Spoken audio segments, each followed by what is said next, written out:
Every person has their own oddities and everyone is special in some way. I think you understand what I mean.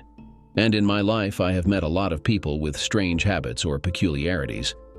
But I never thought that the main feature of my wife would be that she would sleep with her colleagues.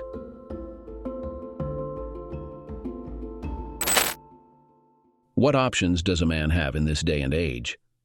Honestly, they were scarce, and none came without some form of pain. Not physical, but emotional and financial. That kind. I would suffer, the kids would suffer, even the dog would feel it. It's disheartening.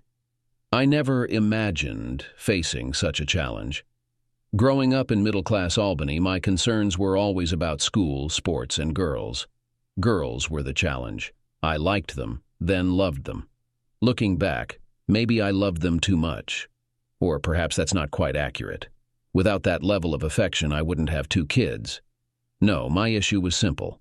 I no longer satisfied my wife, and to solve her problem, she sought out someone else. I was still able to provide for everyone financially, but there was no question of intimacy with Kathleen. Sure, she offered a quick encounter on my birthday, but it lacked genuine enthusiasm. I started refusing her rare advances, but she just shrugged and said, "Your loss," before going to sleep. Strangely, we continued to share a bed for a while, mostly for appearance's sake for the kids. We kept to our respective sides, avoiding the middle like a forbidden zone. I suppose I got used to it. Over time, I noticed Kath spending increasing amounts of time with her boyfriend. She started coming home late a few nights each week, and then one Friday morning, she announced she'd be away for the weekend.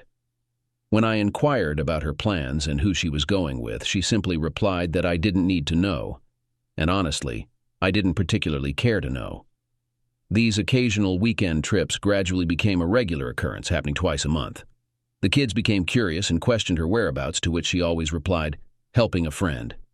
Yeah, right. After about a year of this routine, I realized I needed to take charge of my own life if I wanted any semblance of normalcy. So the kids and I started filling our weekends with various activities. They were involved in school sports and clubs, keeping them busy. But for me, it was different. I made sure to be there for them every step of the way, attending games, practices, and driving them and their friends wherever they needed to go. I figured the more involved I was with my kids, the less I'd dwell on Kath. Although Kath occasionally participated in family activities and cooked meals, her interest seemed to wane. She was constantly engrossed in her phone, hastily stashing it away whenever I glanced her way, feigning interest in our activities. The children asked why their mother was often absent, but I didn't feel comfortable giving them an explanation that I thought was appropriate. Instead, I suggested that they ask their questions to their mother, since, in my opinion, she could tell more. After a while, I realized that other men had replaced me in Kat's life. Through expensive means, I found out that she was in a relationship with 2 different people. One of them was much younger. He worked as a paralegal at her firm and satisfied her. The other was an older partner, older and married, with his own family, but he was having an affair with Kat. It turned out that she had a penchant for workplace relationships. Feeling that I couldn't take it anymore, I talked to the children who had already felt the discord in our family life. They stopped following their mother's absence, focusing instead on the time we spent together, enjoying the moments without her presence. I suspect that Kat may have noticed their aloofness at times. My participation in school activities did not go unnoticed, unlike Kat's absence, which was noticed by some of the more discerning parents. When I was asked about her whereabouts, I just said she was busy.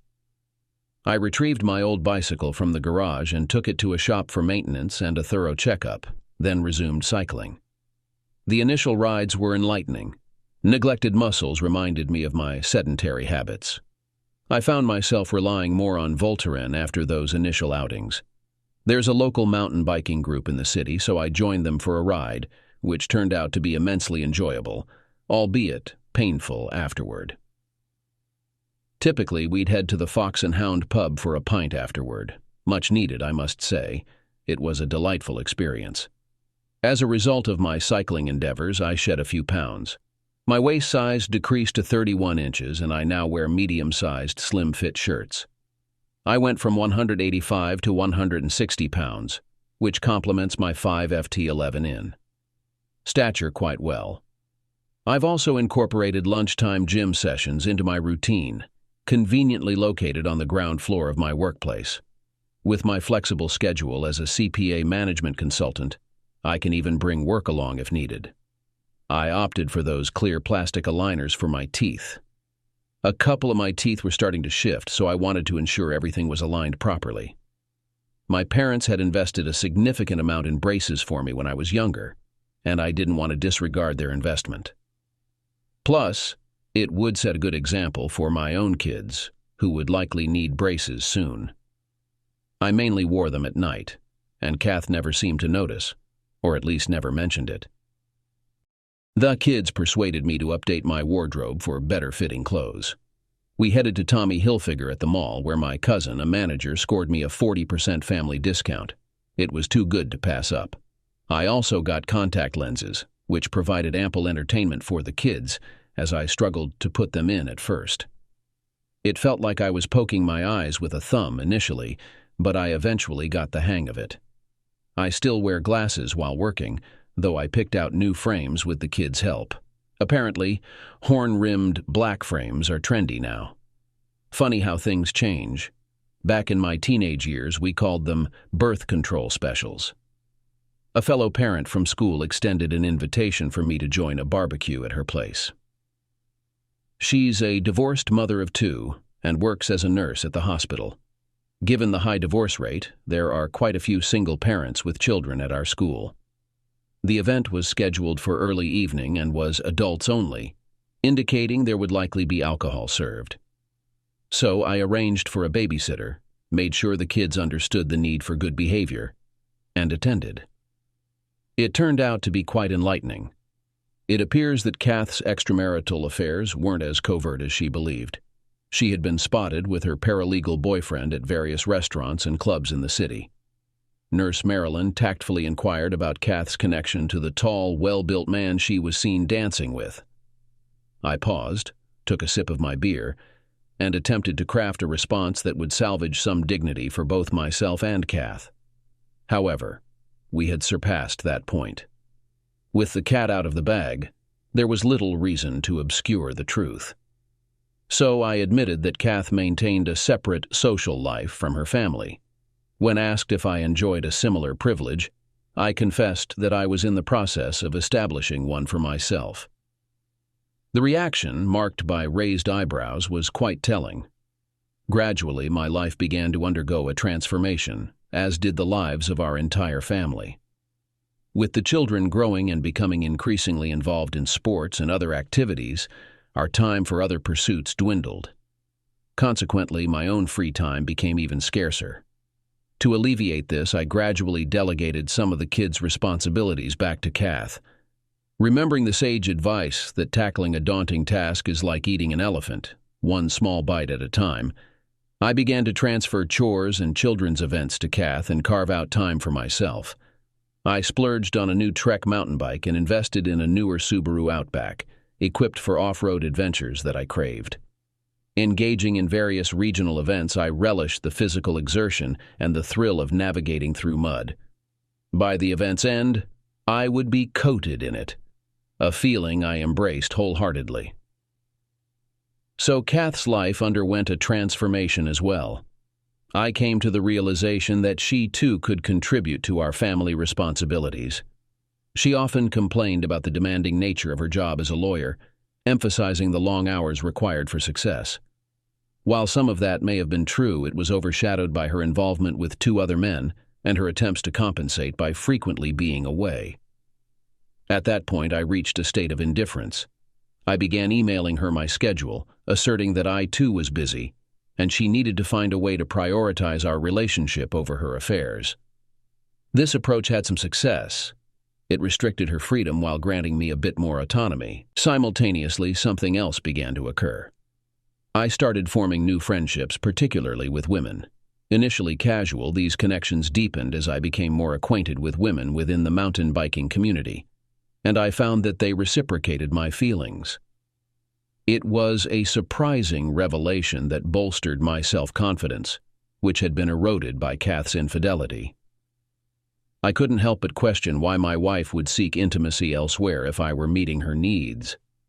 Initially, I believed it was because I wasn't fulfilling her desires. Now, however, I found myself pondering whether Kath was truly what I desired. My children are intelligent, much like their father. They became aware of their mother's growing absence in their lives, to the extent that they stopped inquiring about her whereabouts.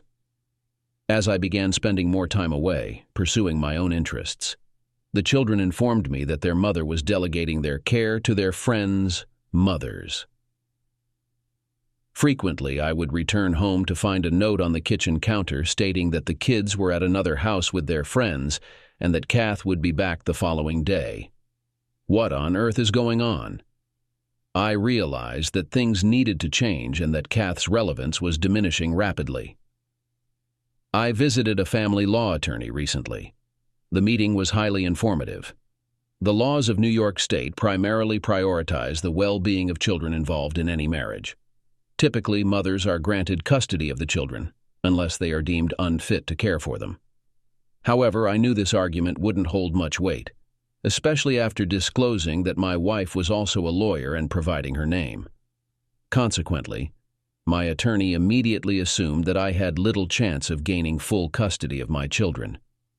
Towards the end of our discussion, I requested the preparation of the petition for dissolution of marriage. I would later inform her of when and where to serve the documents. Afterward, I returned home. As I contemplated the duration of this situation, I debated whether it would continue indefinitely. My attorney suggested that if I waited a little longer, and if Kath became more distant from the family, she might be more amenable to favorable divorce terms. Essentially, this meant that Kath might grow tired of the marriage and parenting responsibilities to the point of considering abandoning us for her freedom. There was some logic to this suggestion. I resolved to have a conversation with Kath to clarify her intentions. On a Thursday night, purposely chosen because I knew Kath would be home, I found myself amidst the routine of the evening. The children occupied themselves in their rooms, engrossed in books before bedtime. Helping myself to a favorite IPA from the fridge, I poured it into a glass and sought out Kath. She was nestled in the family room amidst a backdrop of screens, the television murmuring softly, her laptop open and her phone gripped in hand. Papers scattered on the sofa and coffee table hinted at work. Breaking her focus, I cleared my throat to announce my presence. Briefly, she glanced up before returning to her digital world. "Kath, we need to talk," I asserted. Caught off guard, she responded without fully diverting her attention. "What's up?" she mumbled, fingers tapping away. "Look at me." "We really need to talk," I insisted. Though her gaze remained fixed downward, her tone betrayed curiosity. "About what?" "About us. About the future of our marriage. About how much longer you see yourself here," I articulated, hoping to provoke a genuine exchange. Finally, my words penetrated her distraction. Her head snapped up, her phone abandoned mid-air. "What? What do you mean?" she stammered, visibly taken aback. "We're not a couple anymore. You've been absent from this family for over a year and a half. Your focus has been on your two boyfriends, not on being my wife or a mother to our children." She flushed with anger. "I've told you before, I don't belong to you. I choose who I sleep with. Since you don't want intimacy with me, I have every right to look for her elsewhere." I called out her deception. "When was the last time we were intimate?" She grew defensive. "I don't remember, and frankly, I don't care. You've rejected my advances every time." I acknowledged her point. "You're correct. I'm not interested in being part of a threesome. That's just not for me." I took a sip of my beer, realizing this conversation was futile. She raised her voice. "So what do you want from me? I fulfill my duties with the kids and contribute financially. What more do you expect?" She turned aggressive, revealing her lawyerly tactics. "I want to know how much longer you plan to stay married. It's obvious you don't want me as your husband, and frankly, I don't want you as my wife. You've been a terrible spouse." She rose from her seat and exited the room, making her way to the kitchen where she poured herself a glass of wine. I assumed she wouldn't return, but she did, likely to retrieve her phone and continue texting her boyfriends. In that brief interaction, I realized I'd reached my limit. I took immediate action and mentally noted another task for Friday. I proceeded to empty my closet into the guest bedroom, making multiple trips until it was done, roughly within an hour. Meanwhile, Kath continued her activities in the family room. Surprisingly, I slept rather well that night. The following morning during breakfast, I addressed the kids. Kath had already left before they came down, so I informed them of impending changes in the household. I assured them that whatever issues arose between their mother and me wouldn't impact them. They listened as they ate their cereal and toast, nodding in understanding. It seemed they had anticipated this moment. As soon as I arrived at my office, I phoned my attorney and instructed her to proceed with the paperwork and arrange for my wife to be served. I preferred she be served at her workplace. I reasoned that it was the epicenter of the situation, so to speak, and what better setting for her and possibly her partners to understand the repercussions of their choices and behavior. A process server arrived at my workplace, handed me an envelope, and uttered those familiar words, "You've been served." Without much thought, I passed it to my secretary, instructing her to log it into her registry and determine the corresponding case. Sipping my coffee, I delved into my tasks. Moments later, she reappeared at my door, envelope in hand. "What's this?" Her arched eyebrows hinted at concern as she replied, "Ah, this one's addressed to you personally." "Huh, what's inside?" "You really ought to take a look." She entered my office, placing the envelope on my desk. Already opened, I extracted the contents. Glancing at the cover page, realization dawned. I recalled Tom's discussion from the night before. Just then, a call interrupted. It was Robert. "Could you come to my office immediately, please?" Despite the politeness of "please," it was clearly a command, not a request. I rose, smoothed my skirt, and made my way to his office. "What in the world, Kathleen? I found this waiting for me when I arrived this morning." He handed me a folder containing a lawsuit for alienation of affection. Those rarely succeed in New York. I carefully returned it to the desk and sank into the leather sofa in his spacious office. I've just been served divorce papers. Tom wants me gone." "What are his terms?" "I'm not sure. I haven't read them yet. I won't involve anyone from the firm to represent me. I might handle it myself.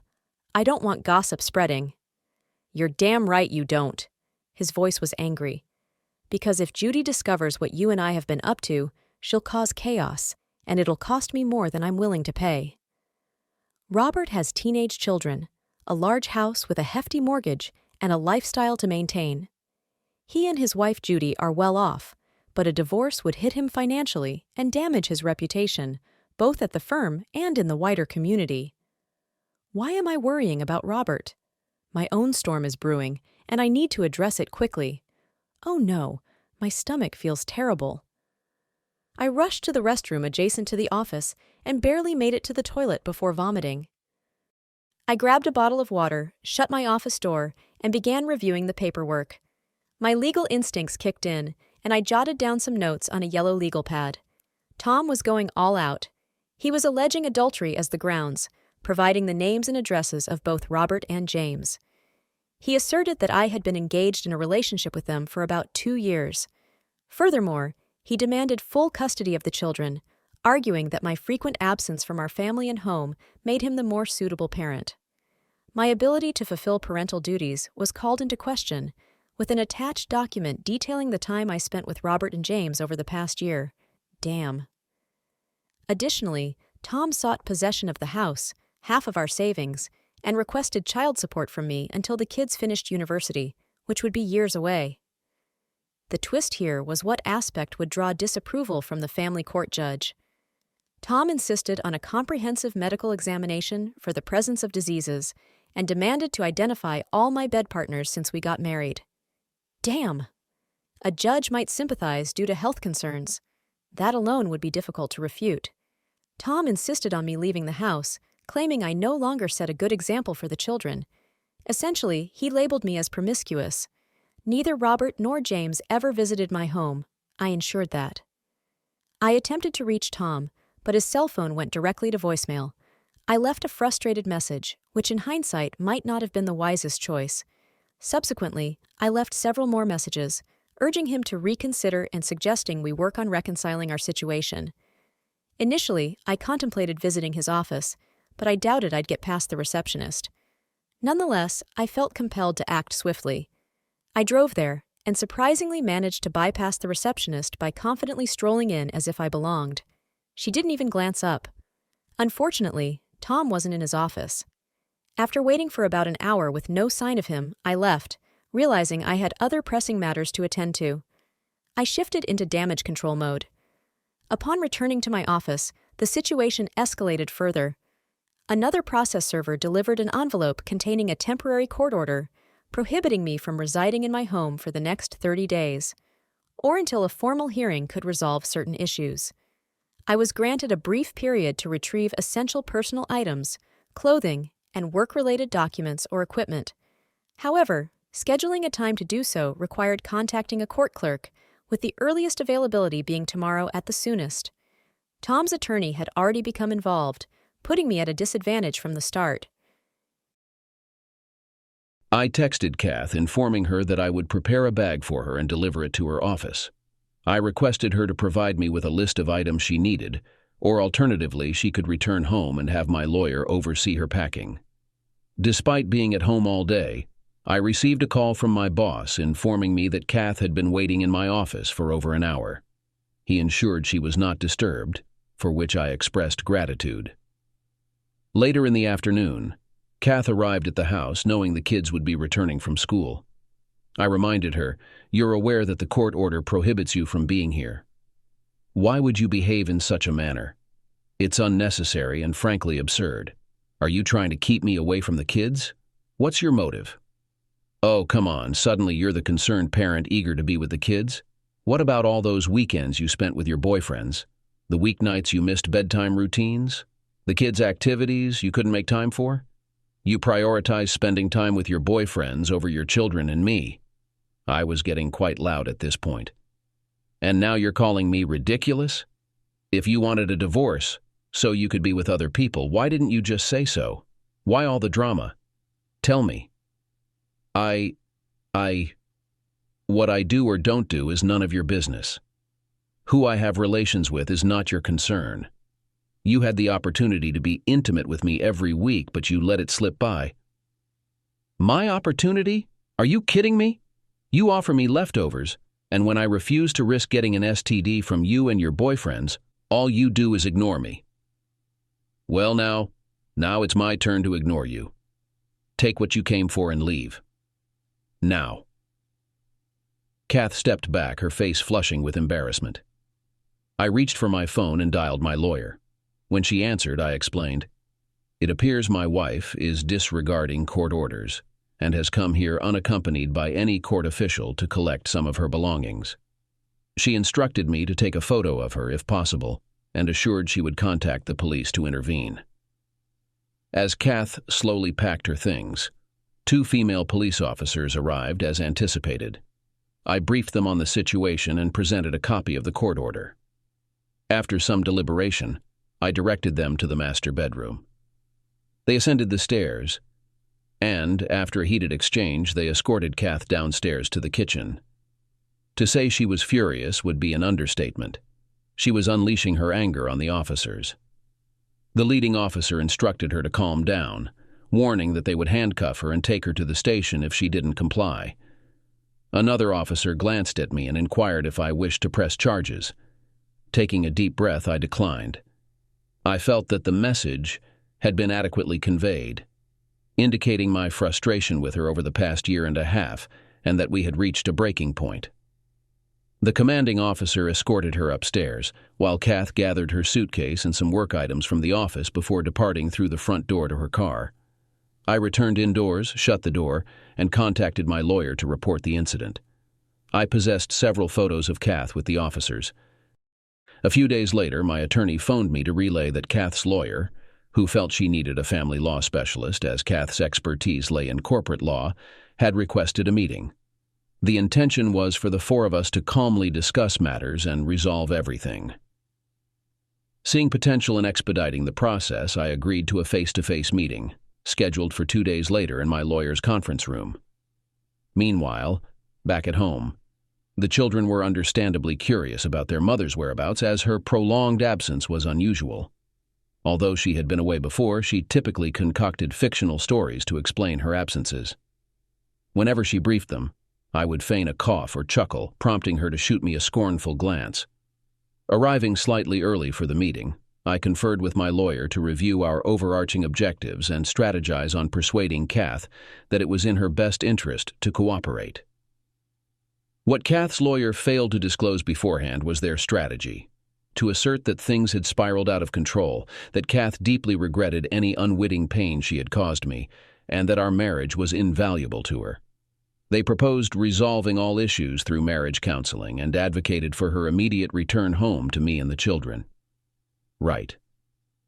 While Kath and her attorney droned on about the significance of marriage for the family unit and the benefits of a two-parent household for children versus a single-parent environment, it all sounded like empty rhetoric. We were all aware of it, and I couldn't help but express my disbelief. In response, my lawyer interjected with a pointed question. "Have you received the results of the STD testing yet?" Kath and her legal representative exchanged glances before turning back to me, questioning, "Why do you require medical testing?" I couldn't help but scoff and retorted to her attorney, "Because I need to ensure that she hasn't transmitted any dangerous diseases to me." "Can you guarantee that Robert and James haven't been involved with other people?" "If you're certain, let's ask them." Heads turned swiftly, tensions escalated, and both Kath and her lawyer erupted in shouts. Ignoring their outburst, I remained seated with my arms crossed. Eventually, they settled down, and Kath's lawyer proposed, "There's no need to involve others in this private matter. We'll arrange for the STD testing next week and provide any pertinent results." I swiftly added, locking eyes with Kath, "I expect the results in writing, regardless of the outcome. At the moment, I have little trust in you, as you might understand." The divorce proceedings were expected to be protracted and arduous. I understood that Kath was reluctant to involve her romantic partners in our affairs, particularly Robert, who stood to lose the most.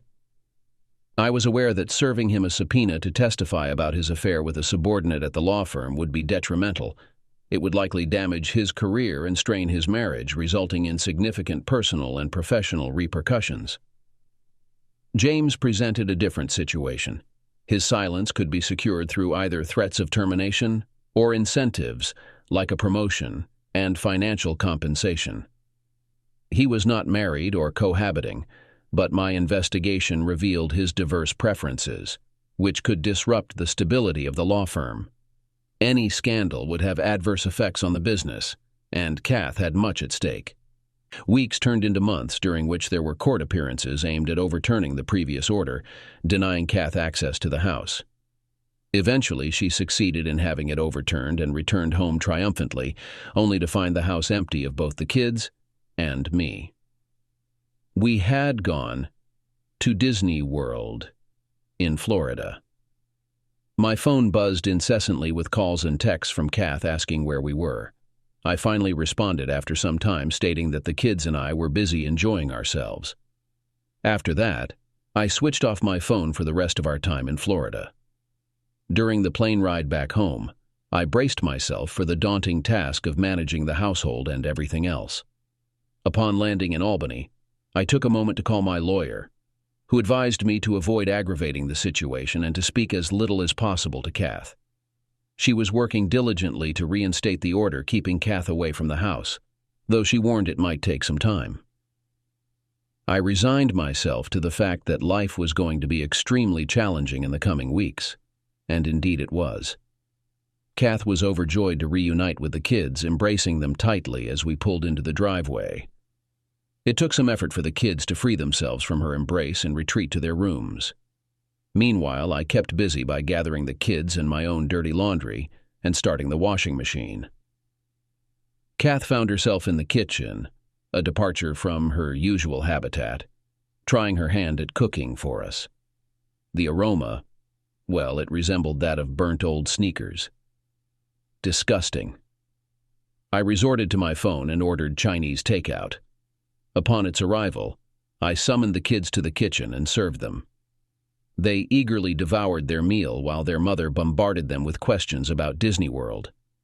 I ate in silence. Once the kids finished, they escaped the interrogation and hurried off to watch a movie on our streaming service.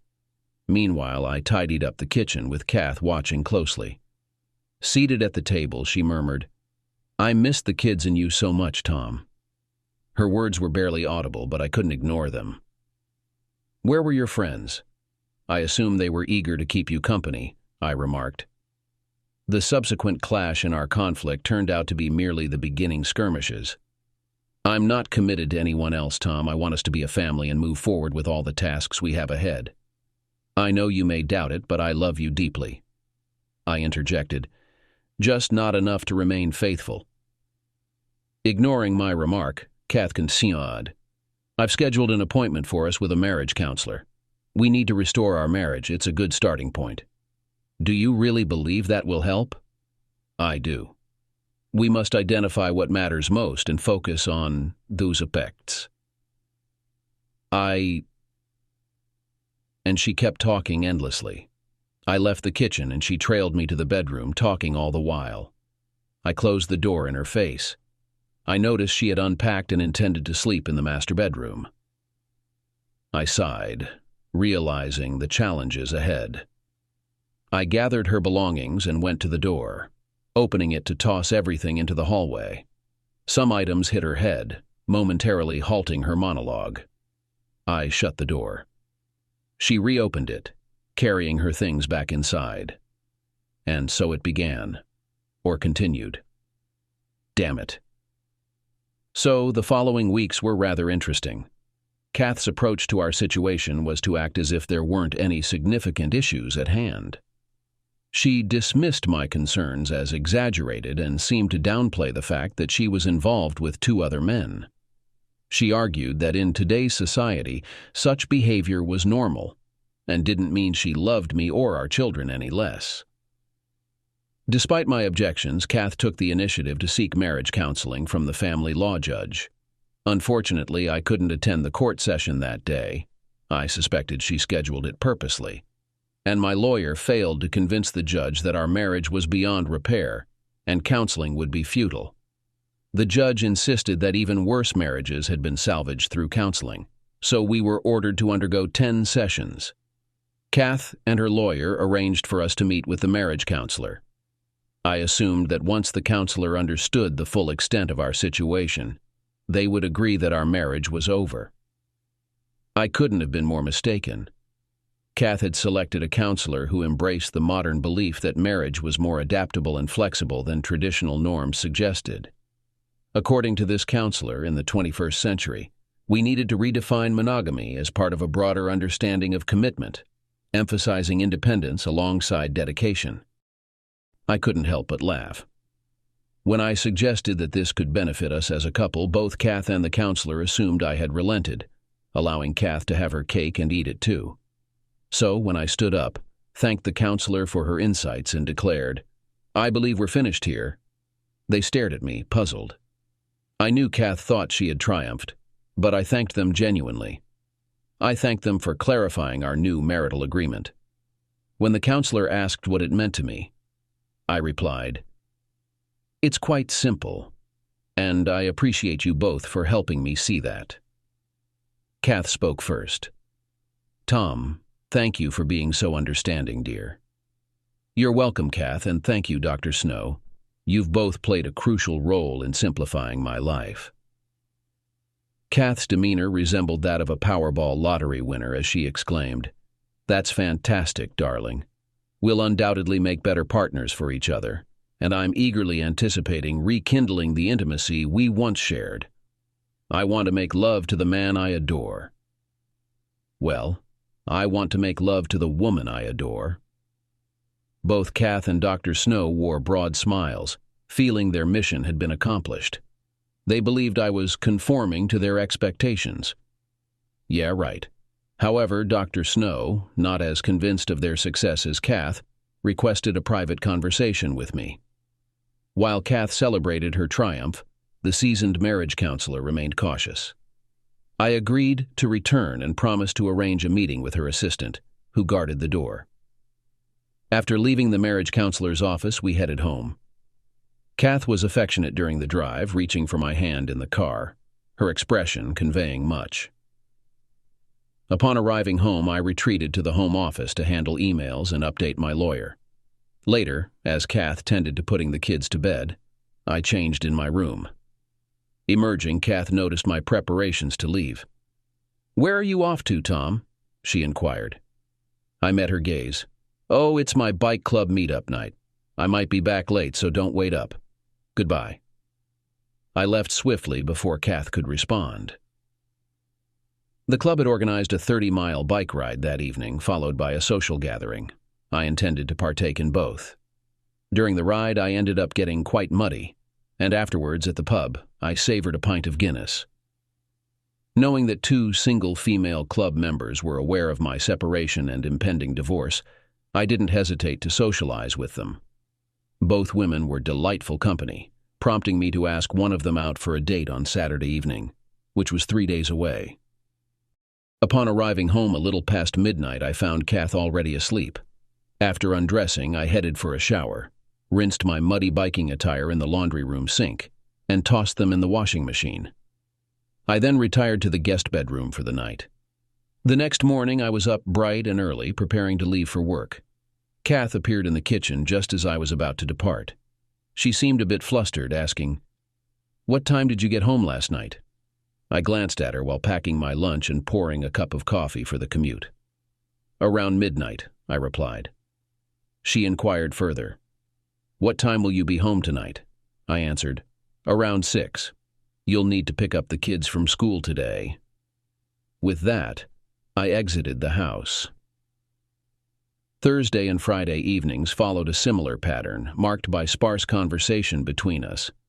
I understood that her decision to refrain from seeing her boyfriends was an attempt to portray a semblance of normalcy in our family life. However, that illusion remained just that, an illusion. On Saturday morning, Kath and I reviewed the day's agenda, which primarily consisted of shuttling the kids to their various activities. Kath seemed to have forgotten many of these responsibilities, having previously delegated them to me. She had embraced the lifestyle of a modern career woman, free to pursue her desires. Meanwhile, I assumed the roles of a contemporary father, chauffeur, chef, cleaner, enthusiastic supporter, laundry expert, and all-around parental figure. My life was meticulously scheduled and orderly, but change was on the horizon. As Saturday night approached, I prepared dinner before announcing my plans to go out. Clad in khaki trousers, a button-down shirt, and a sport jacket, I faced bewildered expressions from Kath and the kids. "Where are you off to?" Kath's jaw practically hit the floor. "I have a date," I replied succinctly. "A date? What do you mean?" Her disbelief was palpable. I met her gaze steadily. "You're familiar with the concept. You've been on plenty of them." I grabbed my car keys and planted a kiss on the kids' heads, instructing them to behave for their mother and not wait up for me as I anticipated being home late. With that, I headed out to the garage. "Tom, hold on, what's going on?" I halted and turned back, replying, "It's simple, really. I have a date tonight, with a woman. You know, like you have dates with your boyfriends. Now it's my turn. See you later." Kath's jaw nearly hit the floor as I made my exit. The evening turned out fantastic. I took Laura to the local symphony orchestra, followed by a late dinner at an Italian restaurant. Afterwards, we strolled around for a bit before I dropped her off at her place. I was invited in, enjoyed a drink with her, and received a farewell kiss as I left.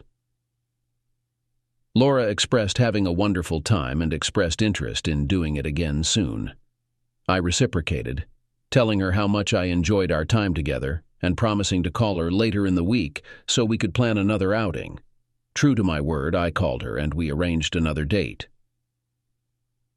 During a prolonged period of social stagnation, my interactions with others, including my intimate life, experienced a resurgence. It had been a while since I'd been physically close with Kath. Despite my confidence in her responsible behavior with James, I hesitated due to health concerns. Now, about our visit to the marriage counselor, Dr. Snow, who emitted a distinct aura of a seasoned hippie. She appeared to be around 60, dressed in attire of similar vintage, and her graying hair bore the semblance of a grammar school teacher's style. It was evident that her perspective on marriage differed from mine. She espoused New Age philosophies that endorsed alternative relationship structures such as open marriage and polyamory, which I found objectionable. After some deliberation, I challenged her stance on traditional monogamous marriage. Her response was contemplative. I don't hold any animosity towards the traditional concept of marriage. However, in today's society, marriage should be seen as a source of happiness, regardless of its form, as long as all parties involved are content. That's what truly matters. I understand, I said, averting my gaze to the floor as I collected my thoughts. After a brief moment, I took a deep breath and met Dr. Snow's eyes. Doctor, what seems to have been overlooked here is my dissatisfaction. When I married Kathleen, it was with the understanding that we would be exclusive. We have 2 children who depend on the stability of a home where there isn't a revolving door of people in and out of our beds. The man they see at the breakfast and dinner table is meant to be me, not someone who spent the night with their mother. Call me traditional, but that's who I am. Furthermore, the state of New York still recognizes the type of marriage I entered into. I have no intention of engaging in a polyamorous relationship with Kathleen and other men. That's not what I signed up for. It's important that you convey this to the judge and Kathleen so that we can expedite the divorce proceedings and move forward. I had reached my limit. It was time to put an end to this nonsense. My attorney scheduled a court date for us and summoned Dr. Snow to testify. During questioning about our counseling sessions, she informed the judge that I had shown reluctance to engage. She even insinuated that I was uncooperative to some extent. However, when my lawyer pressed her even harder, she backed off a little and admitted that I had not consented to my wife entering into a relationship with 2 other men, stressing that such arrangements rarely work in marriage. The judge acknowledged this, and Kath's expression soured. I had successfully made my point, and now we could proceed with the actual matter of resolving the issue at hand. After the earlier court session I mentioned, I anticipated delving into the crucial matters of child custody, division of assets, finances, and all the necessary business affairs before finalizing the paperwork. However, it seemed there was a hitch.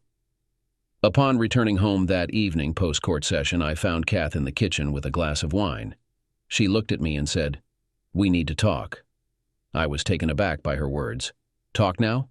You want to talk now? Seems a bit late for that, doesn't it?" "Darling, there are some things I need to clarify. Things I should have told you a long time ago, I suppose. As I said, a bit late for that now, isn't it? You don't understand the pressure of trying to advance in a high-stakes law firm." I glanced at her, motioning with my hand in a circular motion, urging her to continue. It became evident that to progress, I had to play by the rules, not only excel as a lawyer, but also do my part with the senior lawyers who could shape my career. And what exactly does that entail? I wanted her to voice what I knew she was reluctant to say. Robert made it clear that unless I was willing to be more than just a junior associate, my prospects with the firm were limited. If I agreed to become his close associate, he would mentor me. It finally dawned on me what he really wanted. She took a long sip of her wine before continuing. "I'm aware of my attractiveness, and I could tell he found me appealing. Robert, being handsome himself, made it seem less objectionable. I reasoned that complying with his desires wouldn't be so bad. If he had been unattractive or overweight, I might have felt differently. But he wasn't, and I thought it could benefit me professionally, even lead to a promotion or partnership. She took another sizable gulp of her wine. I thought I could keep it hidden from you. You're very trusting. Clearly, I'm too trusting, I said, my disappointment evident. How long have you been involved with Robert? Kath stared at the floor, her words hitting me like a ton of bricks. I began seeing Robert intimately about a year after Beth was born. Beth, our eldest child. Janie, our second. I did the mental calculation. Kath had been involved with Robert for about 8 years. Damn. I had to sit down to avoid fainting. I departed from my home utterly lost in confusion. My mind swarmed with countless thoughts, each vying for attention. The revelation of my wife's infidelity cut deep, perhaps more than a gunshot to the head would have. Then, realization struck me like a lightning bolt. I questioned whether Janie was truly my daughter. Determined to find out, I returned home, bursting with the urge to confront Kath. Kathleen, where are you? I called out upon arrival. Here! Her voice drifted from the bedroom. I hastened toward the door, almost demanding an answer. Is Janie my child? I nearly shouted. What? Janie. Am I her father? Don't be absurd. Of course you're her father. Are you sure? You were involved with Robert when you conceived Janie. Damn. A heavy silence followed. Despite her intelligence, Kath could be remarkably obtuse at times. I turned away and left the room, seeking solace in the kitchen with a glass of water. I could hear Kath descending the stairs. She entered the kitchen and met my gaze but remained silent. The following day, I went online to search for a laboratory that conducts DNA testing, as there are several in the area. Here's a brief guide on DNA testing in New York State. DNA testing in New York State has specific requirements, such as collection by a physician following chain of custody procedures. The specimen must be accompanied by a test order from either your physician or attorney, and the laboratory must possess a certificate from the New York State Department of Health. I reached out to the laboratory, and after some communication, I arranged for them to send me the test kits via courier. I waited until Kath was away at work, then took the children to the doctor's office. Though they were mildly curious about my actions, they cooperated as the Aztekis were swabbed, and the doctor took a small hair sample. All samples were properly packaged and prepared for the courier to collect the following day. Now, all that was left was to await the results. Waiting for the DNA results felt like an agonizing ordeal. The suspense was almost unbearable, dragging on for nearly 2 weeks until the results finally arrived. During that time, I found myself constantly pondering what I would do once I had them in hand. If the tests confirmed my paternity, I resolved to destroy them without hesitation and carry on as usual. But if they revealed that I wasn't the biological father of one of the girls, I was at a loss. After much soul-searching, I reached a decision. Regardless of the outcome, I would continue as before, unwavering in my commitment to my children.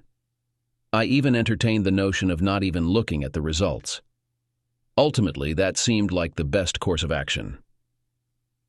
I stowed the tests away in my office safe, intending to only retrieve them as a last resort, although I wasn't sure when that might be. Damn it. Why did Kath have to betray our trust? No job or ambition was worth sacrificing my family for, at least not in my eyes.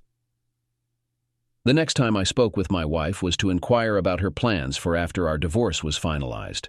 The argument persisted. The delay tactics persisted. Honey, I don't want a divorce.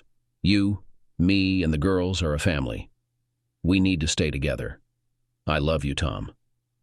What happened with Robert didn't diminish my feelings for you. Heck, even when I was with James, he only got the scraps left over from what you provided. I couldn't believe the nonsense she was spouting. My scraps, my damn scraps. What about my bed? Did you ever consider that? Did you ever even once think about me or our daughters when you were with both of those men? Did you? So, lawyers, at least the good ones, have the ability to compartmentalize. I assumed that's what my wife did when she was intimate with Robert. To her, it was a separate world, where her two spheres, her law career and her family, never intersected. We, the girls and I, could be kept separate from her other life, so one wouldn't affect the other. That was her plan, and for a while it worked. Until it didn't. It wasn't working now. Kath glanced at her manicure and the floor. I felt disgusted and walked away. But I returned. You need to leave this house, right now. Then I left. Kath's attorney managed to delay proceedings for quite some time, but eventually, time became scarce. My own lawyer attempted to appeal to Kath's sense of fairness, aiming for an uncontested divorce, but Kath was resistant. Additionally, depending on the backlog of cases in family court, finalizing the divorce could take 1 or 2 years. I needed to expedite matters, and I had only one potential solution, though it involved something I was reluctant to do: reviewing the results of a DNA test. I retrieved the envelope from my office safe and placed it on my desk. I poured myself a cup of coffee and stared at it for so long that it grew cold. I pondered the potential impact of what I was about to discover.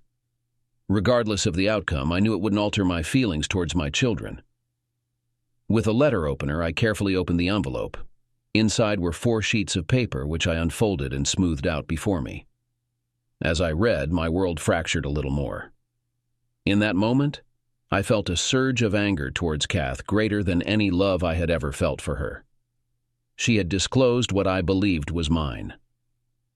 Beth was confirmed as my biological daughter, while Janie was not.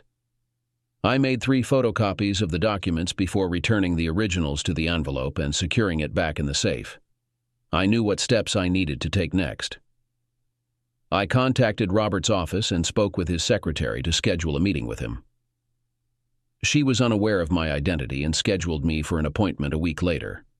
I placed the DNA results in an envelope and sent them to my lawyer via courier. She would include them in the case file and utilize them in court when necessary. Over the following week, I avoided Kath as though she were contagious. I carried out all my usual activities with the children, but whenever Kath attempted to join us, I found a reason to bow out, leaving her to handle the girls alone. The day of my appointment with Robert finally arrived. Nervously, I made my way to his office, hoping to avoid any encounter with my wife. As I waited impatiently in the reception area, eager to proceed with my plan, his secretary eventually motioned for me to enter. Upon seeing me, Robert's expression paled slightly, though he quickly attempted to mask it with a greeting, extending his hand for a shake. I refrained from reciprocating the gesture, ensuring the door was securely closed. "So, Tom, what brings you to my office today? Shall I have my secretary call Kathleen to join us?" I raised a hand to signal him to hold off. "I'm here to speak with you, Robert, and it's not a social call. I don't believe we need to involve my wife in this matter." Well, Tom, what's on your mind?" I retrieved an envelope from my jacket pocket and placed it on his desk. He eyed it warily, as if expecting it to detonate. What's this?" "I need to share something with you. I'm faced with a problem. VJZ, the wife you've been dating for 8 years, is my problem, as is the fact that our daughter is not biologically mine. This situation requires a divorce. If you can't convince Kathleen to agree, I'll have to discuss it with her myself. In addition, the ongoing affair with a subordinate creates a problem, especially when it becomes public and affects the reputation of our company among corporate clients. Now, it's your problem too." Robert flushed with anger, and I felt like he wanted to throw himself at me across the table. Ignoring him, I headed for the door, giving him a deadline. "You have 24 hours to get her to sign the divorce papers, or I'll talk to your wife myself. Deal with it." I hurried to the exit, fearing that he might keep a gun in his desk. That evening, when Kath returned home, she burst through the door, seething with anger. Why on earth did you go to Robert's office? I paused for a moment before responding. Why do you think I went to see him? Did he inform you about what I left with him? None of that matters. It's irrelevant who Janie's biological father is. You're her father. You always have been, and you always will be. What does it matter whose sperm created her? How incredibly delusional can you be? Seriously? Don't you think it matters to me that you've been deceiving me for most of our marriage? You're quite a piece of work, you know that. I could feel my anger escalating and had to remind myself of my attorney's wise counsel. Don't do something stupid or you'll regret it. I actively counted to 10 in my head to regain control. Tom, you know I love you, and you know that DNA stuff doesn't matter. Kath, you're right.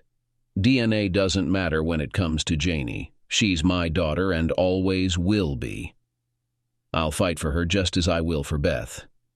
You can count on that. I attempted to retreat to the kitchen to grab a beer and unwind. I managed to pour my favorite IPA and headed to the family room, but Kath was right behind me. Why did you attempt to intimidate Robert by threatening to reveal those DNA test results to his wife? It's futile.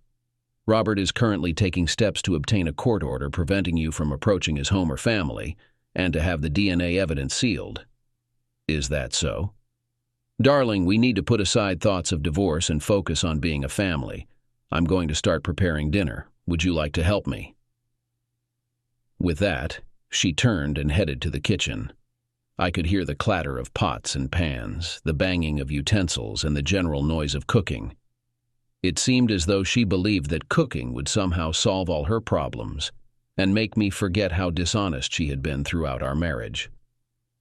I quickly sent a text to my lawyer, they even charge for responding to texts now, to inform her that Robert was attempting to gain an advantage over me by preventing me from contacting his wife and informing her of his true nature.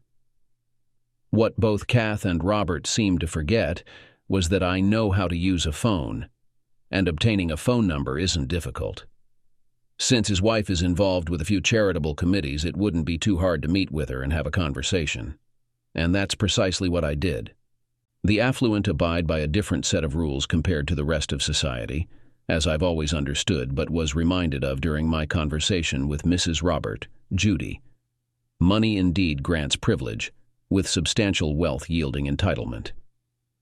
Upon introducing myself, Judy promptly acknowledged her familiarity with me and accurately guessed the topic of our discussion. This revelation left me stunned, forcing me to collect my thoughts. It became apparent that she was well informed about her husband's extramarital affairs, including his prolonged involvement with my wife, Kathleen. When I presented DNA test results indicating I wasn't the father of one of my daughters, she casually examined the paperwork and posed the question, "What do you want, Thomas?" My request was straightforward. I met her gaze and asked, "Do you have the influence over your husband to persuade Kathleen to agree to the divorce I've requested? Why do you seek to divorce her?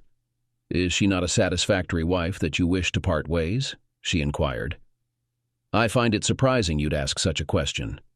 Is engaging in a long-term affair and conceiving a child with someone other than your spouse, then concealing it, not grounds for divorce? Divorce is quite common. How long have you been aware of her relationship with Robert? For a few months now. Outside of this, has she been a good wife and mother?" I began to grasp the direction of the conversation, and I wasn't happy about it. From my perspective, she hasn't been a good wife, and her deception was deliberate. That speaks volumes. How can I rely on her to prioritize the well-being of our children and our marriage when she's been involved with other men, got pregnant by your husband, and assumed that my ignorance wouldn't bother me? Well, I am aware, and it does bother me. Then she revealed her own revelation. "I've been aware of Robert's infidelity for a long time. His relationship with Kathleen isn't the first affair he's had, and it won't be the last. When I found out about his affairs, I made a choice to maintain my lifestyle. You see, when I discovered Robert was cheating, I decided to engage in my own extramarital activities, and I find pleasure in them.